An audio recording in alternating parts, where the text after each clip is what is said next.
It began with a missing package and concluded with a furious neighbor, a courtroom projector, and an irate skunk named Liberty. If someone had told me a month ago that I'd be the mastermind behind a glitter-spraying, stench-blasting, legally dubious revenge contraption, I would have chuckled and returned to browsing Amazon reviews. Yet, here I am, with no regrets. When someone repeatedly steals from you and the system offers no recourse, you must either get inventive or, in my case, slightly unhinged with a dash of wildlife flair. Before we reach the moment where the entire homeowners association watches a projector display my neighbor in a glittery explosion, let's rewind to where this madness started.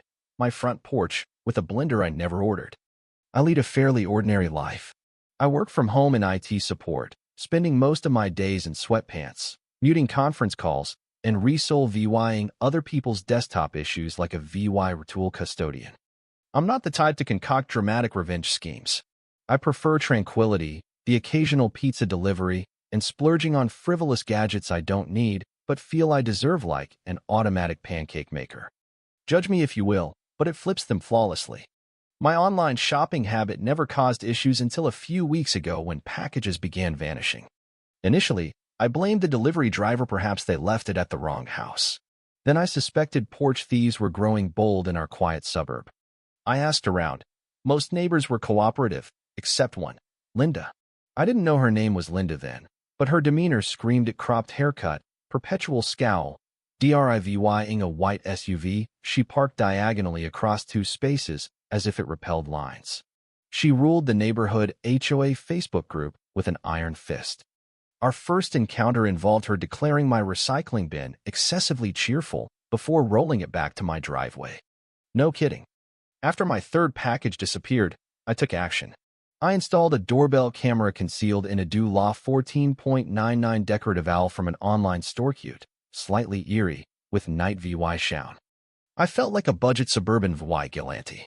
For a while, nothing happened. Then, one Tuesday morning, I watched in disbelief as Linda strode onto my porch, scanned the area like a covert operative, and snatched an Amazon box with brazen confidence. She even waved at a neighbor as she sauntered off. I sat there, coffee mid-sip, stunned. My next-door neighbor had robbed me in broad daylight with the nonchalance of a drowsy squirrel. It was almost impressive in its absurdity. I had a VY denke. I could confront her, report it to the police, or post it online and let the neighborhood erupt. But I hesitated. Something, perhaps boredom or too much coffee, whispered. Why just stop her when you could outsmart her? I tried diplomacy first, slipping a screenshot of her theft into her mailbox with a note. Smile, you're on camera. The next day, she accused certain neighbors of harassment in the HOA group, classic deflection. So I escalated. I crafted a decoy box stuffed with packing peanuts. She ignored it. I tried again with a glitter trap. Still nothing. Linda seemed to sense the ruse, perhaps spotting the camera or developing a thief's intuition. Meanwhile, my real packages kept vanishing weekly.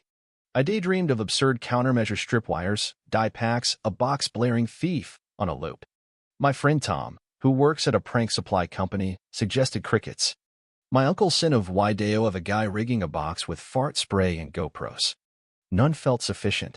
Linda stole my noise-canceling headphones next. That was personal, a declaration of war.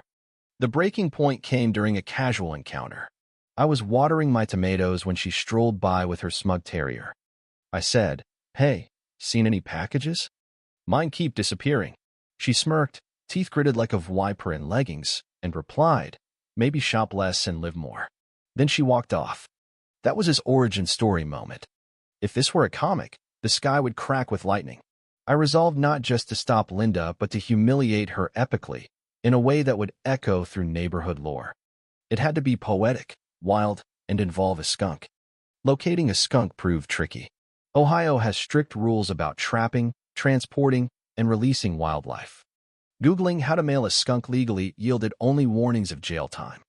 Enter Roger, a man I met via a Facebook group, Unwanted Wildlife and Odd Neighbors. He lived in a trailer 20 minutes out, surrounded by lawn ornaments doubling as motion sensors, sporting a beard that could hide pro-VY signs and a shirt reading, "Don't start none, won't be none." When I explained my need to catch not kill a skunk, he sized me up, cracked a Mountain Dew, and said, "I've got just the critter." That's how I met Liberty, a fluffy, descented skunk with a seen-it-all stare, rescued from a church crawlspace.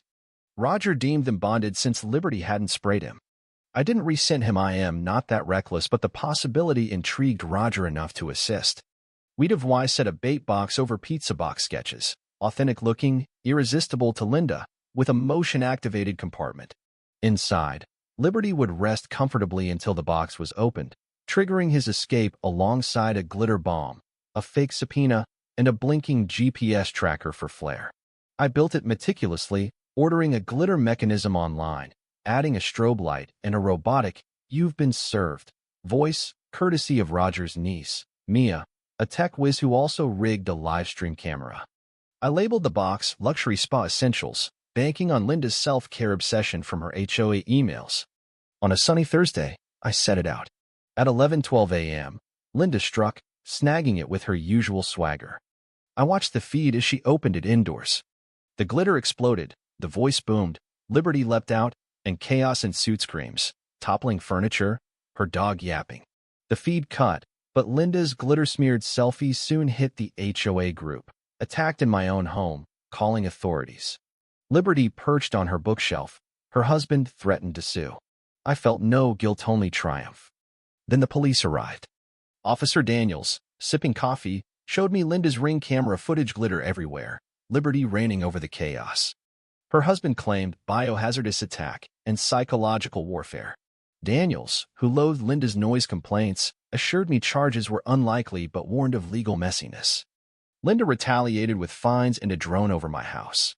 Furious, I teamed with Roger and Mia, uncovering her HOA fraud, fake citations, embezzled fees. We compiled EVY Denke and projected it at an HOA meeting. Linda stealing, lying, and glittering. She was ousted, her schemes exposed. Days later, a GPS-tracked decoy revealed her garage stashed dozens of stolen goods. A welfare check confirmed it. Linda moved away amid a block party, my headphones recovered, and peace restored. Sometimes, justice rides in a box with glitter and a skunk named Liberty.